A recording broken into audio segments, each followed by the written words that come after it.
It's March 31st, 2006 in Columbus, Ohio. Spring break has just begun, and the campus area is busy. Bars are packed, music is loud, and people are out celebrating, moving from one place to the next as the night stretches on. By the time it's approaching 2 a.m., the crowds are still flowing in and out of the bars along High Street, people stepping outside for air, meeting with friends, and heading home. And outside one of those bars, 27-year-old Brian Shaffer, a medical student, is seen standing near the entrance. He's talking with two women. Nothing unusual, nothing that stands out. Just another moment in a night that, for everyone else, would eventually come to an end. A few minutes later, he turns and walks back inside the bar. He's seen going in, but somehow, he's never seen coming back out. Hi everyone, and welcome back to Case Uncovered, where we uncover some of the most compelling and lesser-known true crime cases. I'm your host, Jen Rivera, and this is Missing in the Midwest, a series where I cover unsolved disappearances across the Midwest, cases that leave behind questions, uncertainty, and families who are still searching for answers. There are thousands of missing persons cases across the country. Some receive national attention, but many do not. And every single one of those cases represents a life that was interrupted and a family still waiting for answers.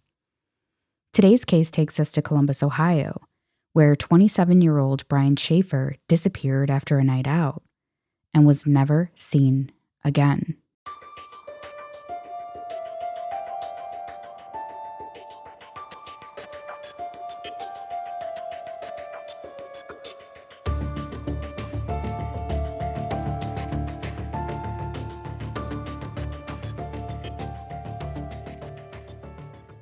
Columbus, Ohio is a large city, home to the Ohio State University, where thousands of students live, study, and build their futures. And that's where Brian Shaffer was in his life. Brian Randall Shaffer was 27 years old. He was born on February 25th, 1979, and raised in Pickerington, Ohio, just outside of Columbus. He grew up in a close-knit family with his parents, Randy and Renee, and his younger brother, Derek. By the time Brian reached his 20s, people already had a sense of who he was. He was described as outgoing, funny, and social, the kind of person who would talk to anyone and make people feel comfortable almost immediately. He had a personality that drew people in, and even while working towards something as demanding as medical school, he never lost that side of himself. Brian was a second-year medical student at The Ohio State University, and that's not something you fall into. It takes discipline, focus, and commitment. He was in the middle of that process, working toward becoming a doctor, building something long-term. But that wasn't all there was to him. Brian loved music, especially Pearl Jam. He played guitar, and that mattered to him. It was something outside of school, something that gave him balance, something that allowed him to step away from the pressure and just be himself. He was also in a long-term relationship with his girlfriend, Alexis. The two had been together for several years, and at that point in his life, things felt steady. They had plans. They were preparing to go on a trip to Miami together for spring break. It was already scheduled. It was something they were both really looking forward to. And that detail matters because it tells you exactly where Brian was in his life.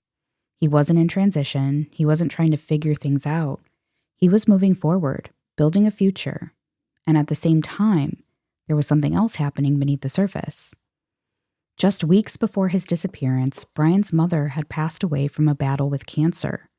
And that kind of loss changes things. It doesn't always show outwardly, but it's there, in the background. A weight that doesn't just go away. And Brian was carrying that, trying to balance grief with school, with relationships, with everything else in his life. And by the time March 31st, 2006 came around, he was stepping into a night that, at the time, felt like nothing more than a break from all of it. That night didn't begin in any unusual way. There was no event tied to it, no reason at the time for it to stand out from any other night. Brian started the evening with his father. The two went out to dinner together at an Outback steakhouse. And when you look back at moments like this, especially in cases like this, you look for anything that feels different, anything that might suggest something was off. But there isn't anything like that here. No tension, no indication that something was wrong. It was just dinner, a normal interaction, the kind of moment that at the time wouldn't have felt significant. After dinner, Brian met up with his friend Clint, and from there, the plan for the night was simple: go out, have drinks, spend time together. They moved between different bars throughout the night, spending time in places that would have been familiar, part of the campus nightlife, the kind of environment where people move in and out, where conversations overlap, where it's easy to lose track of time. And eventually, they made their way to a bar called the Ugly Tuna Saloona. Now, this bar wasn't directly on the street. It was located inside the South Campus Gateway complex. And that detail becomes important the closer you look at it, because getting there required taking an escalator up to the entrance, which meant there was a defined path, a specific way in and a specific way out. And that path was covered by surveillance cameras positioned to capture people entering and people leaving. Inside, the bar was crowded. It was loud, full of movement, exactly what you would expect on a spring break weekend. People standing close together, talking over the music, moving between different areas of the bar. It wasn't a controlled environment. It was fluid, constantly shifting, and in that kind of space, it's easy to lose track of people. At some point during the night, Brian and Clint ran into Meredith Reed, a friend of Clint's, and the three of them spent time together inside the bar.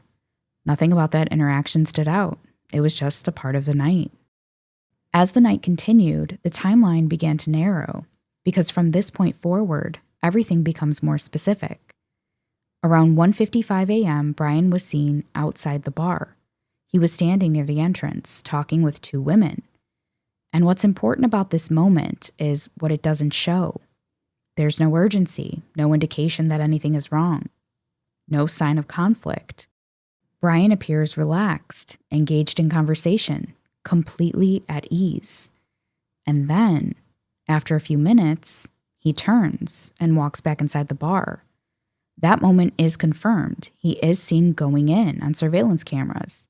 And from that point forward, there's no confirmed footage of him leaving. After that moment, the night continues for everyone else. People begin leaving the bar. Groups separate, the kind of shift that happens at the end of a night out. Clint and Meredith eventually leave, and at that point, they assume Brian has already gone home. Not because they saw him leave, but because in that environment, it's easy to lose track of someone. In the moment, nobody had any reason to question it, but that changes the next day, when Brian doesn't show up for his flight. He doesn't call. He doesn't reach out. And that's when the timeline stops feeling complete, because what should have happened next never does. Once Brian is officially reported missing, the focus turns to the timeline, where he was, who he was with, and what happened that night. Surveillance footage is reviewed, and witnesses are interviewed. What investigators find becomes the central issue in this case. They can see Brian earlier in the night. They can see him inside the bar. They can see him outside near the entrance speaking with the two women. They see people entering, and they see people leaving. But at no point do they see Brian leave the bar. Not on the escalator, not through the main entrance. And that creates a gap that shouldn't exist. Because in a space like that with a defined entry point and cameras covering that path, there should be a record of him leaving. But there isn't. As investigators continued to work through the timeline, search efforts began almost immediately.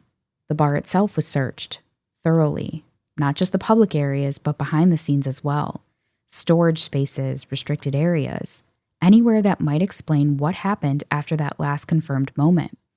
The surrounding area was also examined, nearby construction sites, alleyways, dumpsters, areas that could have been accessed without drawing immediate attention. A nearby river, which runs not far from the area, was also searched. Hospitals, shelters, any place where Brian could have ended up, intentionally or not. And despite the scope of those efforts, nothing was found. No physical evidence, no confirmed sightings, no indication of where Brian went after walking back inside the bar. And that absence becomes significant because in cases like this, you expect something, a direction, a lead, something that moves the investigation forward. But here, there isn't one. As the investigation continued, one detail remained at the center of everything: the surveillance footage. Because on the surface, it should have provided clarity. There was a defined path in and out of the bar, an escalator that people had to use to enter and exit. Cameras were positioned to capture that movement, and yet Brian is never seen leaving. And that creates a question that doesn't have a simple answer. But there are only a few possibilities. Either he left in a way that wasn't captured, or something happened before he ever made it back out. Investigators did consider the possibility of alternate exits, service doors, employee access points, areas not covered by cameras. But those areas were checked, and nothing was found to support that, which leaves the timeline where it is, complete up to a certain point, and then missing everything that should come after. As time passed, different possibilities began to take shape, not as confirmed explanations, but as ways to try and understand what might fit within that gap. One of the biggest theories is that Brian left through an alternate route, that maybe he used an exit that wasn't captured on surveillance. But that still leaves a question. Where did he go from there? Because there's no evidence placing him anywhere after that. Another possibility is that something happened inside the bar, that there was some form of foul play. But again, there were no reports of a disturbance, no indication that anything unusual occurred in that space. And in an environment like that, crowded, loud, and constantly moving, something significant would likely have been noticed. There's also the possibility that Brian left on his own, that he exited the bar and continued on somewhere else. But that still requires a clear path of movement. And without that, the timeline doesn't fully support it. Another theory is that something happened after he left, that he encountered something unexpected once he was outside of that space. But again, that still depends on one unanswered piece: how he left in the first place, especially without being captured on surveillance. And that's where every theory runs into the same problem. They all depend on a moment that isn't accounted for. Nearly 2 decades later, Brian Shaffer is still missing. There have been no confirmed sightings, no physical evidence recovered, no clear explanation for what happened after that last moment. And what makes this case so difficult to sit with is how much of it feels like it should have come together. There's a location, a defined space, a confirmed last sighting, and then a point where the timeline just stops and doesn't continue. For Brian's family, this isn't something that exists in the past. It's something that continues every day. A moment that was never resolved. A question that has never been answered. What happened to Brian Shaffer? Brian's family is still stuck in the time that Brian disappeared, in the space between what was seen and what was never explained. And while everything else continued, days, months, and years, they've been left with that same unanswered moment. Still trying to understand what happened, and still waiting for something that brings them closer to the truth. If you have any information about the disappearance of Brian Shaffer, please contact the Columbus Police Department at 614-645-4545. Even the smallest detail could be the information needed to help bring answers and find Brian. Thank you so much for joining me for this episode of Case Uncovered's Missing in the Midwest. Make sure to follow the show wherever you're listening to podcasts so you don't miss new episodes of Case Uncovered every Tuesday and Thursday. Case Uncovered is an independent podcast, and the best way to support the show is to leave a 5-star rating and review. I do see the reviews and read them, and I'm so grateful for those who have already done so. It really does help push these episodes out into the algorithm so more people can listen and find them. And you never know, it could lead to somebody who knows something about the case. To learn more about my real-life advocacy work through my nonprofit, The Reignited Project, you can visit thereignitedproject.com. And make sure to follow me on social media on Instagram, Facebook, and TikTok at Jen Rivera Investigates. And until next time, stay curious, stay vigilant, and stay safe out there.